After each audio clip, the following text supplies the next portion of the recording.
Pada pertemuan kita kali ini, kita mendiskusikan beberapa besaran listrik yang pasti akan mendukung materi tadi tenaga listrik ini. Ya, meskipun kita sudah banyak mengetahui atau mendapatkan materi pada saat-saat yang lalu, ya, khususnya mengenai fisika listrik, tetapi ada baiknya kita mengulang lagi sedikit, ya, tidak keseluruhan, tetapi yang jelas-jelas mendukung pengertian tentang teknik tenaga listrik. Yang pertama itu adalah arus. Ya. Arus adalah muatan yang mengalir dalam satuan waktu, ya, atau akan lebih mudah ya memahaminya. Arus merupakan sebuah muatan yang bergerak. Ya. Ketika muatan bergerak, maka akan muncul arus. Ya, sebaliknya, jika muatannya berhenti, maka tidak akan ada arus yang dihasilkan atau menghilang. Muatan itu sendiri akan bergerak jika ada energi dari luar yang mempengaruhinya. Nah, ini awal dari pengertian kita bagaimana pergerakan elektron ya, yang dipaksa bergerak ya, oleh sebuah peralatan yang bernama generator. Ya. Jadi di sini saya sedikit memberikan pengertian dasar. Tidak akan muncul listrik kalau tidak ada pergerakan elektron. Elektron itu bergerak ya karena ada suatu intervensi magnetik. Ya. Tadi itu salah satu prinsip kerja sebuah generator. Sebelum melanjutkan ke arus ya, akan sedikit jelaskan tentang muatan. Kita melihat muatan adalah satuan terkecil dari atom, ya, seperti gambar ini. Ya.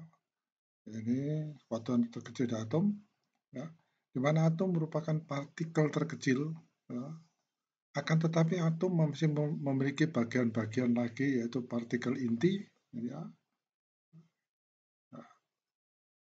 atau proton yang bermuatan positif, dan neutron ini gambarnya ya, yang bermuatan netral. Ya. Jadi pro itu dari positif, neutron itu adalah netral. Dan elektron ini ya, ada berwarna hijau ini bermuatan negatif yang mengelilingi proton. Jadi sebuah atom ya, ada bermacam-macam ya, ada yang bermuatan 2 elektron, 3 elektron ya, tergantung atom apa itu. Ya. Jadi dalam contohnya ini adalah elektron mengelilingi proton. Nah, inilah yang nanti akan digerakkan oleh sistem generasi listrik ya. Jadi menggerakkan elektron tersebut sehingga terjadi arus. Nah, itu sudah hukum fisika listrik ya. Selanjutnya arah arus listrik. Ya, ini orang-orang seperti kita ini tidak pernah mendalami atau tidak memikirkan. Yang penting kita tahu listrik itu adalah seperti apa yang kita tahu. Ya. Listrik bisa menyengat, gitu ya. Listrik bisa menyalakan lampu. Ya. Kita tahu satuan arus, satuan daya. Ya. Kemudian masih ada tahanan dan sebagainya. Tapi kita tidak pernah, ya mudah-mudahan saya salah ya, tidak pernah mendalami bagaimana pergerakannya ya, atau ilustrasinya. Maka secara matematis dijelaskan bahwa I sama dq itu muatan ya, jadi muatan listrik satuannya itu kolom ya, per detik. Ya, itu sebabnya di sini I itu sebenarnya DI ya, maaf ya, DI, soalnya dq per dt. Ya, bagian dari muatan per bagian dari waktu. Ya. Q sama muatan konstan, Q kecil dan muatan listrik, Satu elektron itu sama dengan minus 1,6021 kali 10 pangkat minus 19 kolom. Ya, di mana satu kolom itu adalah minus 6,24 kali 10 pangkat 18 elektron. Kalau ini memang saya nggak tahu ya, nggak hafal ya. Ya, ini adalah berdasarkan penelitian-penelitian yang lalu dan merupakan standarisasi untuk memudahkan menghitung fisika yang berhubungan dengan listrik. Ya. Ini yang penting. Arah arus positif akan selalu mengalir dari potensial tinggi ke potensial rendah. Potensial tinggi itu adalah bagian yang sering kita katakan bagian positif dari baterai atau bagian positif dari listrik. Ya, nggak apa-apa, terserah Anda mengistilahkan apa, tapi di sini diilustrasikan bahwa bagian lebih tinggi tegangannya, ya, potensialnya lebih tinggi, ya, itu arah arusnya itu akan bergerak dari plus di sini ke arah sebelah sini adalah min ya. Plus itu adalah tegangan yang lebih tinggi, ya, bagian istilah yang disebut positif, ya,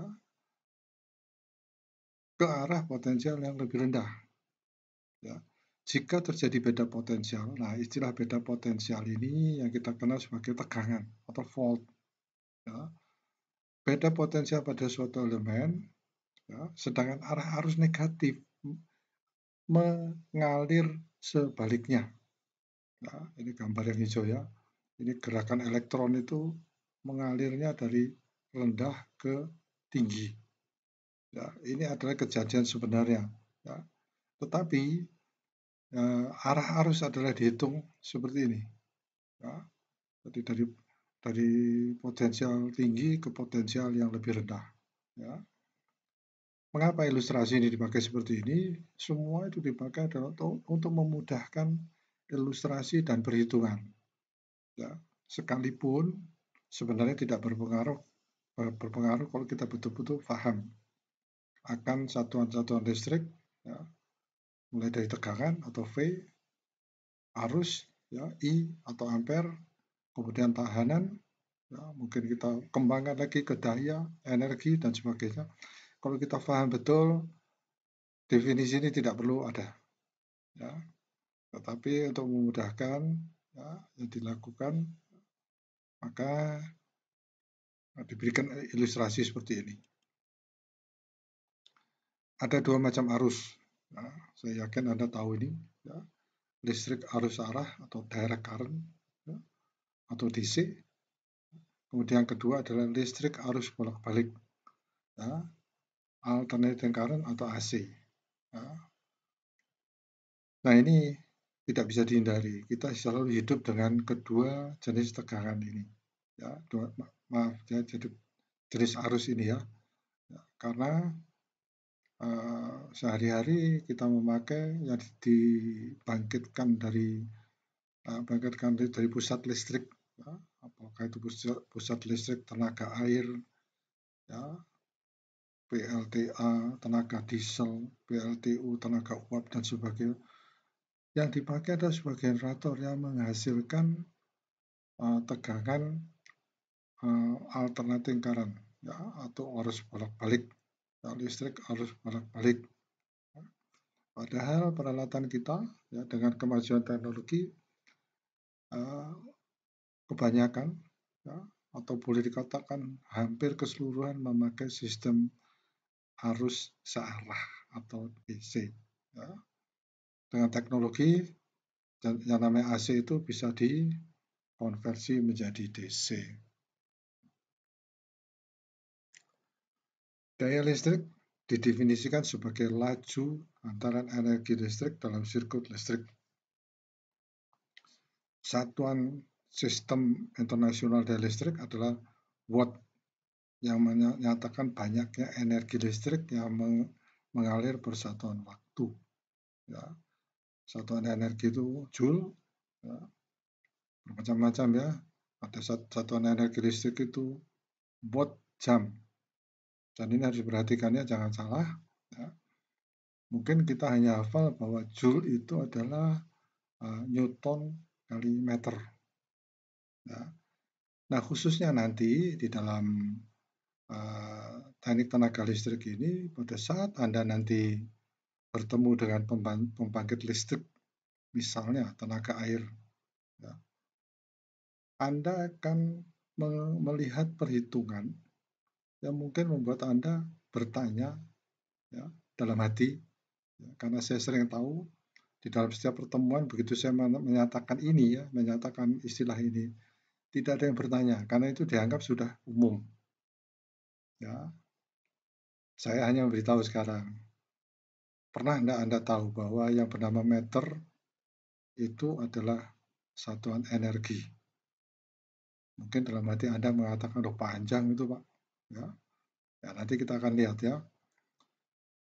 Saya bahas sedikit di sini, ya, yang disebut energi itu joule. Ya. Joule adalah satuan energi. Kalau perlu, sementara mendengarkan ini, Anda tulis ya, ambil kertas, tulis joule sama dengan Newton kali meter. Ya, silakan Anda tulis. Kemudian sekarang Anda balik. Ya, meter itu apa? Sama dengan joule per Newton. Ya kan, dari rumusnya joule sama dengan Newton kali meter. Meter sama dengan joule per Newton. Padahal Anda lihat joule itu satuan energi. Ya. Ini yang salah siapa ini ya? Meter sama dengan joule untuk setiap Newtonnya. Baik, jadi saya tidak terlalu membuat Anda bingung, ya. Tetapi itu adalah salah satu kalau Anda sebagai orang-orang yang mempelajari mengenai teknik tenaga listrik, ya. Anda bisa berdiskusi dengan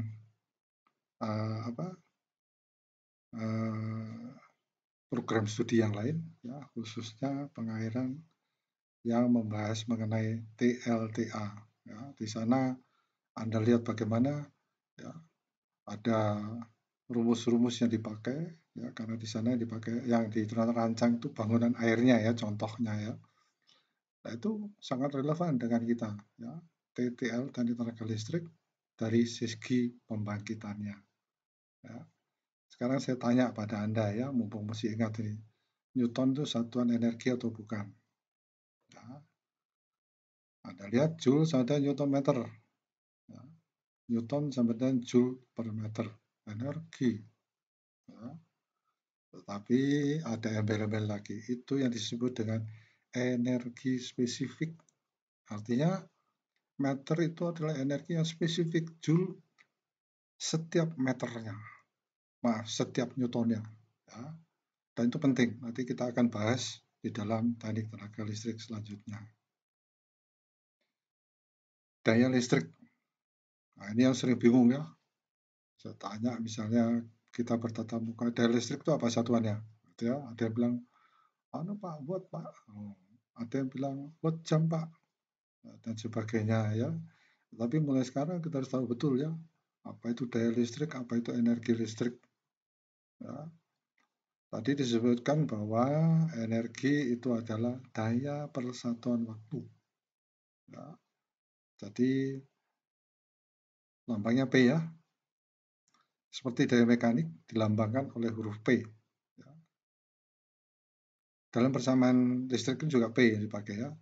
Pada rangkaian arus DC, daya listrik sesaat dihitung dengan menggunakan hukum Joule sesuai nama fisikawan dari Inggris, Britania ya, namanya James Joule, yang pertama kali menunjukkan bahwa energi listrik dapat berubah menjadi energi mekanik dan sebaliknya.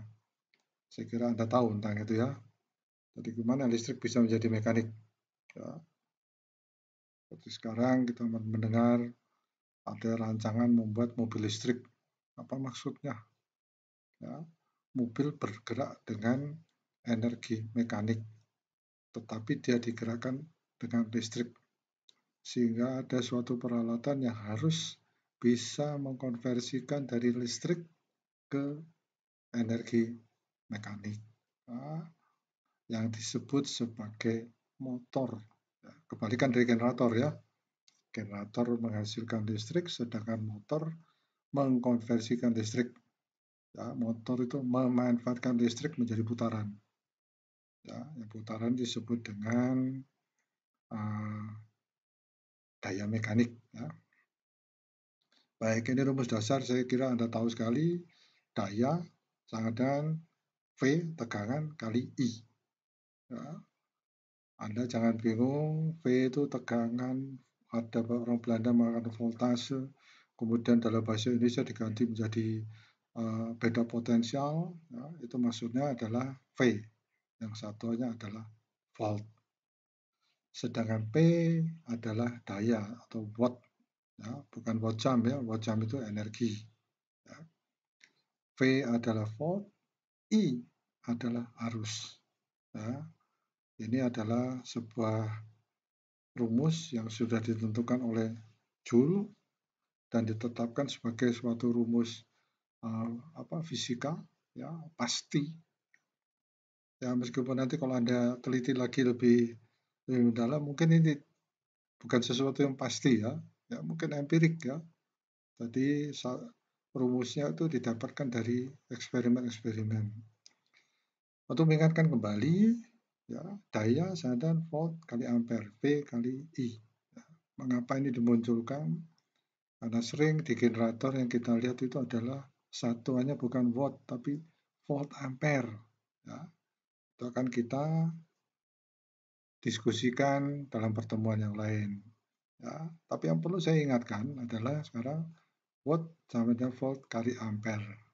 Yang saya tanya sekarang adalah, pernah mendengar rumus nggak? Volt sama dengan I kali R. Harusnya pernah dengar ya, karena itu adalah rumus pertama rumus utama yang kita harus kenal di dalam menghitung parameter listrik. Ya, ada volt, ada ampere, ada tahanan.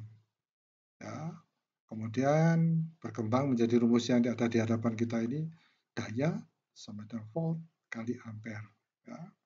Mengapa saya sebutkan seperti itu? Karena nanti ada konversi-konversi untuk rumus-rumus turunan. Nah, sebagai contoh, ya, untuk memudahkan mengembalikan memori Anda, lampu dengan daya 8 watt yang dipasang pada tegangan yang mempunyai beda potensial, ini ya, mempunyai tegangan 220 gitu ya, 220 volt, akan memerlukan arus listrik sebesar 0,03636 ampere atau 36,3636 miliampere. Dari mana ini? Nah, kita lihat rumusnya, P sama dengan V, ya, 220, ya, harusnya 0,0363636 ampere. Nah, ini kok langsung diisi Pak, ya untuk memudahkan aja ya. Nah, tapi kita lihat di sini P 8 watt, karena V 220 kali ampere arus atau I. Ya. Nah, sekarang tadi saya sudah ingatkan bahwa volt beda potensial sama dengan I, arus kali tahanan. Hukum Joule digabungkan dengan hukum Ohm. Tadi ya, V sama I kali R itu hukum Ohm. Ya. Setelah kita gabungkan hukum Joule dengan hukum Ohm ini, maka yang dihasilkan adalah P sama dengan V-nya diganti I kali R, ya, I kali R kali I. Ya. P sama dengan V kali I. Karena V-nya itu adalah I kali R, maka yang terjadi adalah I kuadrat R. Ya. Kemudian dipersederhana lagi menjadi V kuadrat per R. Semua bentuk rumus ini boleh Anda pakai, tergantung mana yang Anda ketahui. Harusnya tahanannya, ya, apakah tegangannya. Ya. Perlu saya ingatkan, ya, rumus ini diperkenalkan, artinya kita kembalikan memori kita, karena nanti di dalam teknik tegangan TTL, teknik tenaga listrik, Anda akan dihubungkan dengan kerugian energi yang berbentuk panas, ya, berbentuk temperatur atau panas atau energi panas, ya. Perlu diingatkan, energi panas adalah kalor. Ya. Nah, energi panas itu, kalor itu bisa dihubungkan dengan energi listrik, ya. Jadi kalau yang perlu kita lihat nanti, mengingatkan aja ya, bahwa sebuah pengantar dengan penampang yang kecil, ya, itu sangat sulit dilalui oleh elektron. Ya. Kalau arusnya besar, ya, Anda bayangkan pipa air ya, air harus lewat. Kalau arusnya besar, maka dia akan berdesak-desakan. Begitu pula untuk elektron yang akan mengalir di dalam penampang yang kecil. Efeknya adalah timbul panas, jadi rugi energi. Nah, itu sebabnya supaya energi yang dikirim ke konsumen tidak banyak kerugiannya, maka tegangannya dinaikkan. Ya, dari rumus ini kita lihat ya, kalau tegangannya naik, maka arusnya menjadi kecil. Ya, lupa arus kok bisa membuat kok bisa menjadikan temperatur naik. Ya, saya tidak bisa mengulas lebih dalam. Anda lihat aja ya, sebagai ilustrasi adalah setrika listrik ya. Setrika listrik itu arusnya besar. Ya, ya tahanannya di rekayasa sedemikian rupa sehingga arusnya besar. Sehingga terjadilah kenaikan temperatur. Ya. Jadi itu masalahnya ya. Jadi kalau penampang kecil, ya, arusnya besar, maka kerugiannya menjadi besar. Oleh sebab itu, trik dari pengiriman listrik ke konsumen adalah dengan menaikkan tegangannya. Ya. Salah satu sepintas ya, ini terjawab mengapa ada SUTT. Bahkan sekarang ada SUTET. Ya. Saluran udara tegangan ekstra tinggi. Ya.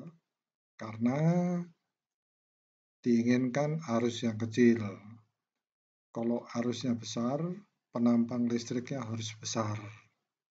Ya. Kalau penampang listriknya harus besar, saya tidak bisa membayangkan membawa energi listrik dari suatu pembangkit listrik dengan penampang kabelnya 1 meter. Bagaimana Anda masangnya ya, pada tiang-tiangnya itu? Nah, nanti kita akan sedikit berdiskusi mengenai penampang yang menyebabkan perbedaan temperatur. Ya. Energi listrik ya, tadi sudah saya bahas ya, adalah energi akhir yang dibutuhkan bagi peralatan listrik untuk menggerakkan motor listrik, lampu penerangan, memanaskan, mendinginkan ya, ataupun untuk menggerakkan kembali suatu peralatan mekanik untuk menghasilkan bentuk energi yang lain. Energi yang dihasilkan dapat berasal dari berbagai sumber seperti air, minyak, batu bara, angin, panas bumi, nuklir, matahari, dan banyak lainnya. Energi ini besarnya dari beberapa volt sampai ribuan hingga jutaan volt. Loh Pak, energi kok volt? Nah, kembali kita nanti, ya ini adalah istilah yang dipakai di dalam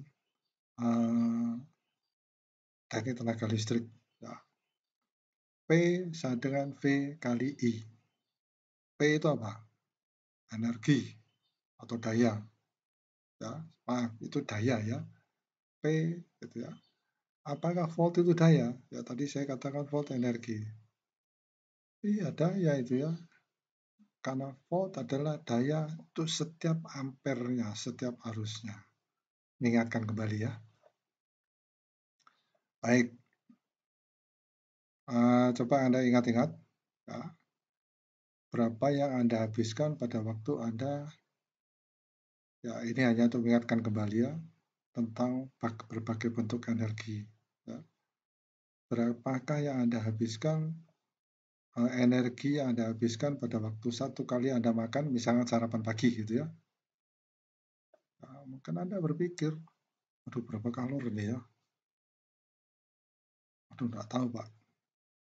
Misalkan Anda membeli di warung gitu ya, habis berapa Anda makan minum? 10.000, Pak, misalnya. Itu energi Anda itu, Rp10.000 itu. Loh, kan rupiah kok energi, Pak, ya? Nah, itu nanti ada, karena energi bisa kalor, tapi saya mengatakan rupiah itu juga bisa energi. Sebagai contohnya, 1 kilowatt jam itu adalah energi. Itu adalah energi listrik yang Anda harus bayar ke PLN. Pertanyaannya, 1 kilowatt jam itu berapa Anda bayar? Ya, mungkin sekarang adalah 1,5 rupiah. Ya, saya nggak tahu, coba Anda menghitung. Ya, dari 1 juta, misalnya Anda mendapatkan 600 watt. Ya, tadi atau gini, ya, Anda 1 juta mendapatkan 1000 watt. Ya, berapa itu? 1 watt itu berapa rupiah? Ya, 1000 rupiah mungkin ya, mungkin saya salah ya. Jadi 1000 rupiah itu adalah 1 rupiah ada 1000 rupiah itu adalah untuk 1 kilowatt. 1 watt itu adalah 1 rupiah. Loh, rupiah itu pakai energi. Loh, yang watt jam itu adalah energi kok. Ya, Anda membayar 1 rupiah untuk setiap kilowatt jam. Ya, sehingga rupiah itu adalah satuan energi. Jadi pagi tadi Anda makan berapa? 10.000 rupiah. 10.000 kali 1 watt jam. Jadi energi yang Anda makan itu adalah dalam satuan energi listrik. Mungkin dalam hati Anda tertawa ya. Loh, yang kita makan itu listrik ya. Itu adalah hitungan-hitungan yang memudahkan kita nanti pada waktu kita menghitung teknik tenaga listrik. Ya, nanti akan Anda lihat bagaimana harga bensin, ya, harga PLN dan sebagainya itu menjadi tidak sinkron ya apabila dikonversikan dengan rupiah yang tadi kita buktikan bahwa rupiah adalah satuan energi. Ya, itu hanya mengingatkan aja ya. Nanti dalam diskusi-diskusi itu kita tahu ya, khususnya mengenai materi teknik tenaga listrik ini. Listrik arus arah atau DC ialah aliran arus yang keluarannya tetap konstan terhadap waktu. Dengan kata lain, pada waktu kapanpun dicek keluaran arus, listrik DC akan selalu sama. Keluaran arus arah, ya, saya kira Anda tahu ya, ini ada gambar baterai, ada gambar solar panel, ya, ini semua adalah listrik yang DC. Ya. Sebenarnya arus arah merupakan arus negatif atau elektron yang mengalir dari kutub negatif ke kutub positif, ya, seperti awal tadi kita bicarakan ya, diskusikan. Aliran elektron yang mengalir menyebabkan terjadinya lubang-lubang bermuatan positif. Ya, ini kita berbicara mengenai kekurangan elektron untuk pada sebuah atom, ya, sehingga atom itu kalau kekurangan elektron sifatnya menjadi positif, kalau kelebihan elektron dia menjadi negatif, ya, sehingga seolah-olah terlihat mengalir dari kutub positif ke kutub negatif. Ya. Dikatakan seolah-olah karena apa? Ya, untuk menghindari logika, ya, bahwa arus listrik itu bergeraknya berlawanan. Ya. Dan ini pernyataan ini untuk memudahkan kita nanti di dalam menghitung besaran-besaran listrik. Listrik arus bolak-balik ya, atau alternating current ya, adalah arus ya, yang punya nilai yang selalu berubah terhadap waktu. Ya, kita lihat gelombangnya itu ya. Kadang-kadang dia min, kemudian nol, kemudian positif. min 0 dan positif. Ya. Kalau dia 0 tegangannya, ya, kalau dia 0 arusnya, ya, tidak ada pergerakan, ya, tidak bisa menyalakan lampu, tidak bisa menggerakkan peralatan listrik. Nyatanya lampu, ya, yang saya pakai ini tidak pernah terlihat mati, selalu dia menyala. Ya. Nah, kita lihat, ya, dia punya kecepatan tertentu. Ya, plus min berubah kecepatan tertentu sehingga mata kita tidak sempat melihat bahwa lampu itu sebenarnya sudah mendekati negatif, ya, arusnya 0, negatif, positif. Ya. Jadi kalau Anda seperti contohnya, ya, kalau Anda melihat lampu dari jarak jauh, ya, Anda lihat lampu itu berkedip. Ya, karena terlambat sampai di mata kita, ya. Ya, coba Anda naik ke gunung, Anda lihat ke daerah yang lebih rendah pada malam hari, Anda akan lihat lampu itu berkedip. Itu menunjukkan bahwa arus yang dipakai adalah arus bolak-balik. Ya. Anda mungkin bisa memperhatikan mana yang lampunya tidak berkedip, itu pasti adalah yang DC, ya, atau direct current. Itu maksud dari untuk memudahkan mengenai pengertian positif arus bolak-balik dan arus arah. Ya. Itu sebabnya salah satu besaran yang harus kita mengerti adalah yang disebut dengan frekuensi. Ya. Jadi frekuensi listrik di Indonesia itu adalah 50, ya, 50 getaran, ya, dalam hitungan detik. Itu artinya dia berpindah dalam 1 detik, ya, plus-min berubah itu sebanyak 50 kali. Sehingga Anda tidak sempat melihat lampu tersebut mati. Ya.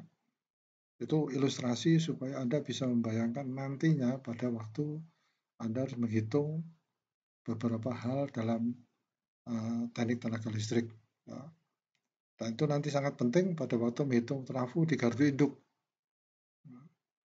Tadi Anda lihat gardu induk itu ada sepintas, ya, dia akan menaikkan tegangan atau menurunkan tegangan dan sebagainya. Nah, itu penting sekali, ya, mengetahui frekuensinya. Kalau tidak, ya, maka ada suatu hitungan, ya, yang akan membuat listrik tersebut atau peralatan tersebut tidak bekerja dengan baik. Ya. Akibatnya kualitas listrik yang sampai di konsumen tidak sesuai dengan yang diinginkan, kualitasnya rendah. Seandainya arus bolak-balik dipakai pada lampu yang umum dipakai, maka sebenarnya lampu itu tidak benar-benar menyala terus, ya, tadi dikatakan, melainkan berkedip. Ya, tadi sudah saya sampaikan. Namun karena cepat kedipannya, ya, jadi tadi saya jelaskan ini ada suatu pernyataan, ya, semacam definisi untuk mempertegas apa yang tadi kita sudah diskusikan. Kalau tadi kita berbicara mengenai arus listrik, sebenarnya kita berdiskusi mengenai apa yang disebut dengan konduktor, ya. Ya. Jadi arus listrik itu juga dipengaruhi oleh sifat konduktor, ya, penghantarnya. Penghantar itu konduktor.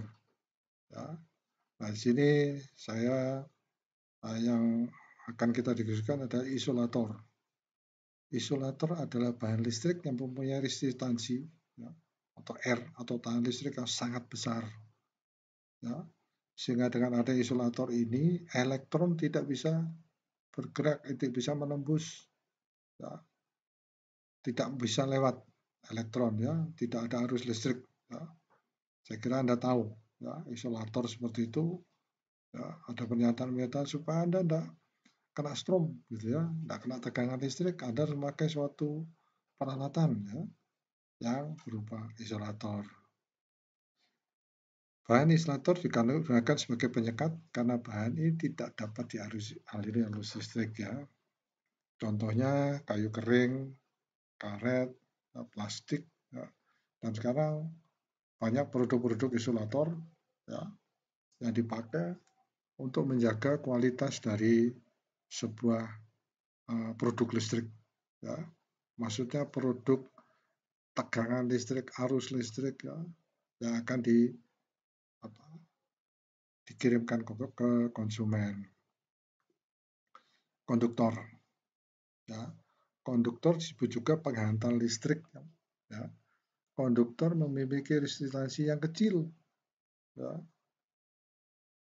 Jadi bahan konduktor sangat mudah dialiri arus listrik, ya, sehingga banyak digunakan sebagai penghantar. Contohnya itu emas, perak, tembaga, dan lain-lainnya. Nah, ini kita lihat konduktor ini sering dipakai di peralatan-peralatan listrik, ya. Jadi misalnya paling jelas itu adalah di komputer. Peralatan listrik seperti lampu segala macam, ya, skaklar itu mungkin mereka pakai perak atau tembaga, ya, karena mereka tidak membutuhkan sifat konduktor yang benar-benar nol, sehingga dipakai konduktor yang mungkin murah harganya, ya. Itu semua adalah untuk menghindari kerugian listrik, ya. Kalau isolator atau sifatnya semikonduktor, ya, jadi bisa menjadi tahanan atau mengalir, maka elektron itu tertahan. Elektron yang tertahan, ya, menimbulkan panas. Panas itu temperatur, ya. Panas yang saya maksud di sini adalah energi. Ya, berubah energinya, energi listrik menjadi energi panas yang terbang di udara. Jadi itu adalah kerugian energi. Ya, jadi kerugian energi itu bentuknya adalah energi panas.